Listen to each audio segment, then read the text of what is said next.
Yang menarik dari pertemuan kali ini adalah bab teologi.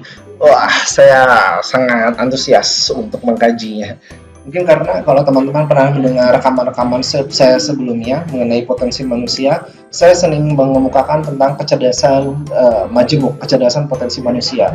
Manusia ini berbeda, diciptakan berbeda oleh Tuhan, memiliki potensinya masing-masing, mengutip teori Howard Gardner bahwa manusia itu memiliki banyak kecerdasan dan kecerdasan yang tinggi pada diri saya salah satunya adalah intrapersonal. Intrapersonal adalah bagaimana orang mampu memiliki modal dasar menilai dirinya sendiri ataupun kebutuhan orang lain sehingga untuk orang-orang intrapersonal menjadi menyenangkan untuk membahas hal yang teologi, hal yang berkaitan dengan Tuhan, berkaitan dengan agama, kan bisa jadi demikian, teologi. Nah, kan jadi menarik, lantas apa hubungannya agama ataupun Tuhan, katakan misalnya dengan kewirausahaan? Kita akan bahas satu persatu, kita akan dalami mengapa Tuhan perlu dilibatkan dalam kewirausahaan. Apa pentingnya? Juga dalam hal materi sebelumnya saya nanti katakan di Pancasila apa kewarganegaraan saya secara spesifik saya nggak saya mengatakan bahkan ketika anak-anak bermain katakan Hompimpa Alium Gambreng memiliki makna dalam bahasa Sanskerta bahwa dari Tuhan kembali ke Tuhan mari kita bermain. Bahkan ketika bermain saja melibatkan nama Tuhan, selarasnya nggak ada lagi main yang curang. Orang petak umpet bukan berdiri di belakang orang yang mau mencari kan ketika menghitung langsung memenangkan permainan. Nah, bagaimana sekarang ketika konsep Tuhan dibawa dalam konsep kewirausahaan? Yang pertama adalah dikatakan bahwa takdir sukses berada di tangan Tuhan, tetapi nasib sukses berada di tanganmu sendiri. Hindari berlindung bahwa ini sudah takdir Tuhan untuk saya demikian, untuk saya memiliki garis kehidupan demikian. Bukan. Anggaplah konsepnya hal yang mirip ketika ada kata bahwa jodoh di tangan Tuhan. Oke, jodohnya ada di tangan Tuhan. Andainya mau ngambil nggak dari Tuhan, mau bergerak ke tangan Tuhan. Sama dalam hal kewirausahaan, ketika kita mau menjadi pengusaha, berwirausaha, yuk lakuin yang terbaik dulu, ikhtiar yang terbaik. Makanya dikatakan di sini, do your best and let God do the rest. Optimal dulu apa yang sudah dilakukan. Tuhan memang mempunyai banyak takdir untuk manusia, itu yang saya pahami. Banyak kemungkinan ketika saya sedang melakukan rekaman kuliah ini, saya bisa saja langsung berdiri, selepas ini saya bisa maju ke depan, bergerak ke kiri, ke kanan, bahkan berputar ke belakang. Artinya, untuk menjalani kehidupan itu banyak kemungkinan. There are many possibilities. Makanya dikatakan setiap takdir memang menghendaki kepasrahan total, tetapi bukan menyerah total, apalagi frustasi dengan meniadakan ikhtiar.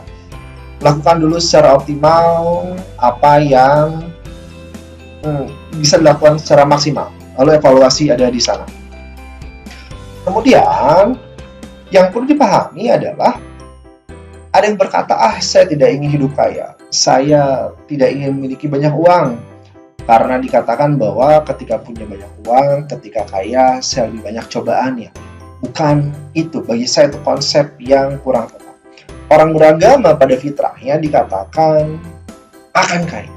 Kenapa? Dengan konsep yang kaya ini, justru orang-orang ini bisa membantu banyak orang lagi.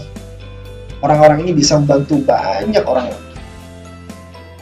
Kaya secara finansial, kaya secara wawasan, keilmuan. Kan kita bisa bantu banyak orang. Setelah kaya, yang penting untuk dihindari adalah sifat kikir, bakhil, rakus, tamak, serakah, menipu, menimbun. Poinnya, ada hak orang lain dalam setiap yang kita punya, yang kita dapatkan. Yuk berbagi. Apapun itu bentuknya. Bisa jadi alokasi uang, Kalau dalam hal kehidupan saya, bisa jadi saya membaktikan bagian dari kemampuan terapik saya kepada orang lain, berbagi. Kita bisa belajar kepada alam bagaimana nektar dari bunga diserap oleh serangga. Kan adanya saling memberi di kehidupan ini. Konsep-konsep agama mengatakan bisa jadi dengan infak, sedekah, zakat. Karena konsepnya sama, berbagi di sana itu. Hindari menyimpan, menimbun. Konsep teologis dalam kewirausahaan apalagi kualitas. Tak ada pilihan yang wajib dipilih dalam hidup kecuali pilihan pada kualitas. Konsepnya mungkin terdengar klasik, konsepnya terdengar klasik, bahwa ketika kita adalah menjadi pemenang dalam pertemuan sperma dan sel ovum, maka kita adalah yang terbaik. Ketika dalam kitab suci, dalam kitab suci dikatakan bahwa Tuhan menciptakan manusia dengan sebaik-baiknya. Sebaik-baiknya itu dikatakan versi Tuhan, maka kita sebenarnya kualitas yang terbaik yang diciptakan. Ketika itu pada fitrahnya, ketika kita sudah dilahirkan, ketika kita menjalani kehidupan, yuk belajar yang terbaik, lakukan yang terbaik. Karena fitrahnya kita memiliki desain, blueprint untuk menjadi yang terbaik, memiliki kualitas yang terbaik. Termasuk menjadi kualitas yang terbaik untuk menjadi entrepreneur. Dalam perjalanannya, sangat mungkin ada khilafan, ada kesalahan yang dilakukan. Makanya dalam setiap langkah kehidupan, yuk refleksi diri, self-reflection. Tanya ke teman, diskusi, ngobrol, yang saya lakukan kira-kira sudah pas belum? Ngobrol sama pasangan, dengan orang tua, bisa jadi dengan keluarga, sarannya seperti apa? Sudah sepakat dengan tujuan yang dicapai? Introspeksi untuk terus melakukan perubahan yang bermakna bagi kelangsungan hidup yang lebih baik. Nih, ini yang menarik. Konsep ini yang menarik, yang ingin saya ingatkan kepada para pendengar saya. Learning, unlearning, relearning. Dalam perjalanan kehidupan seringkali orang dikatakan untuk terus belajar, menghafal ya, kalau diterjemahkan sama dengan ini. Yuk hafalin. Pendidikan di kita seringkali diminta untuk menghafal. Ketika menghafal, sehingga orang-orang bisa jadi kuat untuk menghafal keburukan, kejelekan dari orang lain. Karena terbiasa dalam kebiasaan hidupnya untuk menghafal ini. Ketika kebanyakan menghafal, menggenggam, orang menjadi susah untuk melepaskan. Inilah mengapa pada fakta kehidupan manusia ketika orang kehilangan, rasa kehilangan padahal dia pernah memiliki, susah dilepasnya. Termasuk pada yang sudah masuk ke otak, ketika orang memiliki dendam kepada seseorang, susah untuk dilepasnya.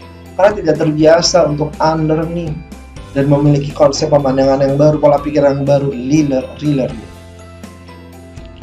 Konsep masukan teologis. Sudah memahami itu, yuk konsisten, lakukan yang terbaik untuk banyak orang. Bukankah kita sepakat bahwa ketika manusia yang luar biasa itu memiliki manfaat untuk banyak orang?